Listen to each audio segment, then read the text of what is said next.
জিলহজ মাসে আমাদের আসলে কোনো গুরুত্বপূর্ণ আমল আছে কিনা? জিলহজ মাসের প্রসঙ্গটা তো আসলে এটি কোরআনে যেমন বর্ণিত হয়েছে,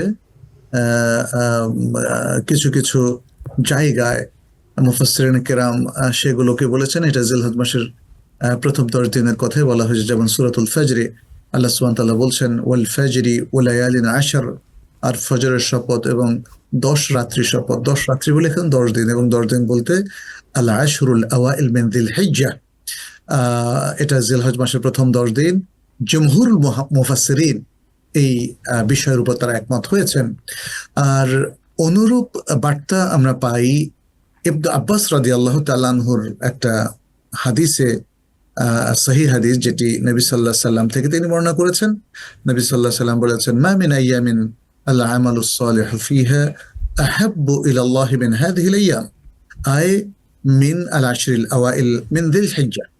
অর্থাৎ তিনি বলছেন যে জিলহজ মাসের এই যে প্রথম 10 দিন, এই 10 দিনের চাইতে অন্য কোনো দিনে আমলে সালেহ করা আল্লাহর কাছে এতটা প্রিয়তম নয় যতটা প্রিয়তম এই 10 দিনের মধ্যে আমল করা।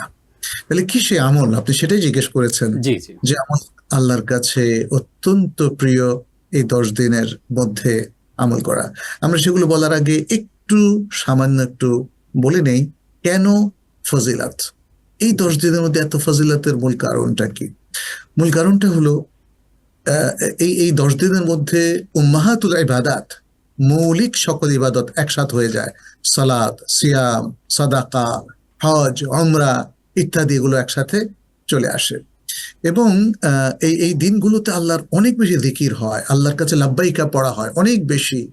আল্লাহর জন্য মানুষ তাওয়াফ করে, সাই করে, এই যে এতগুলো কাজ, সবগুলো কোরবানি, এত কোরবানি একসাথে আর কোথাও হয় না, যেটা মাসজুল হারাম এবং মিনা মুজদালিফা কে কেন্দ্র করে যেগুলো হয়, বিশেষ করে মিনার যে মানহার কোরবানির জায়গা, সেখানে।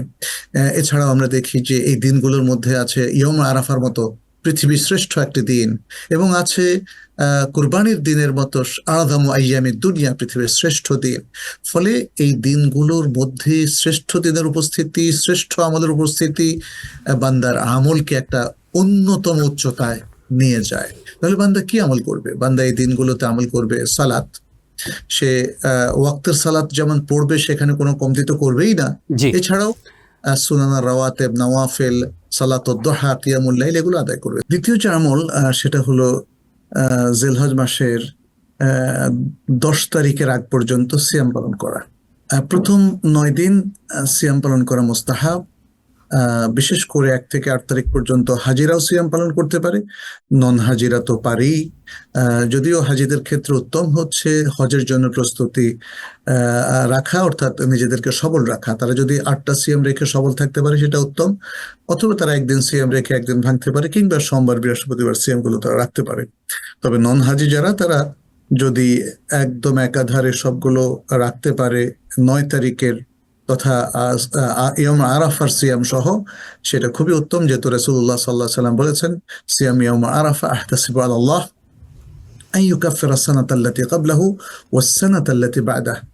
আরাফার দিনের সিয়াম আমি আশা করি আল্লাহর কাছে যে তিনি 1 বছর আগের এবং 1 বছর পরের পাপকে মোচন করে দেবেন। তো সিয়ামের জন্য এটা উত্তম। আর 10 তারিখে এবং আইয়ামুত তাশরিকে সিয়াম রাখাটার কোনো বিধান নেই। সেটা বিশেষ করে আইয়ামুত তাশরিকেও একই বিধান। তবে তৃতীয় যে কাজটা, সেটা অনেক অধিক হারে করার ব্যাপারে আমাদেরকে তারগীব দেওয়া হয়েছে, সেটা হচ্ছে আল্লাহর জিকির এবং তাকবীর।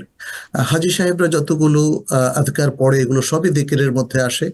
এবং পাশাপাশি তারা যখন তওয়াফের সময় আল্লাহু আকবার বলে তওয়াফ শুরু করে, এবং রামিউল জামারাতের সময় নিক্ষেপ করে, পাথর নিক্ষেপের সময় তারা আল্লাহু আকবার বলে। এছাড়া আরো অন্যান্য চমৎকার দিকির আছে, লা ইলাহা ইল্লাল্লাহু ওয়াহদাহু লা শারীকা লাহু লাহুল মুলকু ওয়া লাহুল হামদ ওয়া হুয়া আলা কুল্লি শাইইন কাদির।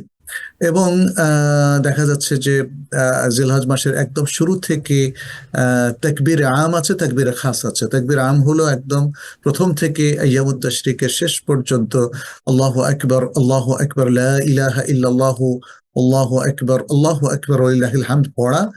আর তাকবীরে খাস হচ্ছে যারা নন হাজি, তারা 9 তারিখ ফজর থেকে নিয়ে প্রত্যেক ফরজ নামাজের পরে তাকবীরটা দেবে আইয়ামুত তাশরিকের শেষ দিন পর্যন্ত। আর যারা হাজি তারা 10 তারিখে জোহরের পর থেকে এই তাকবীর গুলো দেবে, এটাকে বলে তাকবীরে খাস। এছাড়া সাদাকা করা, জিলহজ মাসে সাদাকা করা উত্তম, যেহেতু একটা আফদল আলাওকাত।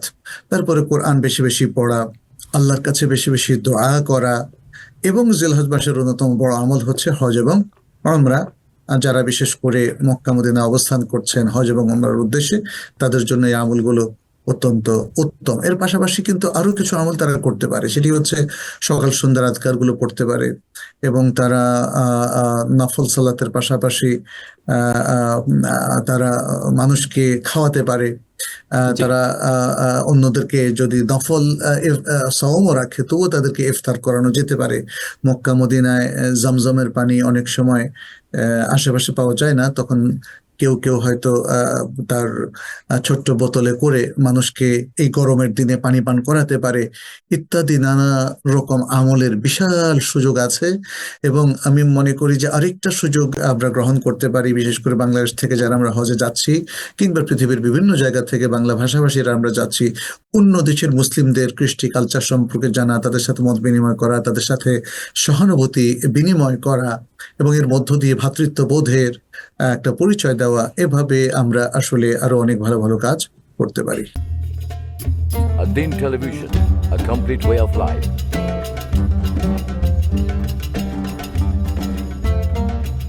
প্রিয় দর্শক, ধন্যবাদ ad-Din-এর সাথে থাকার জন্য।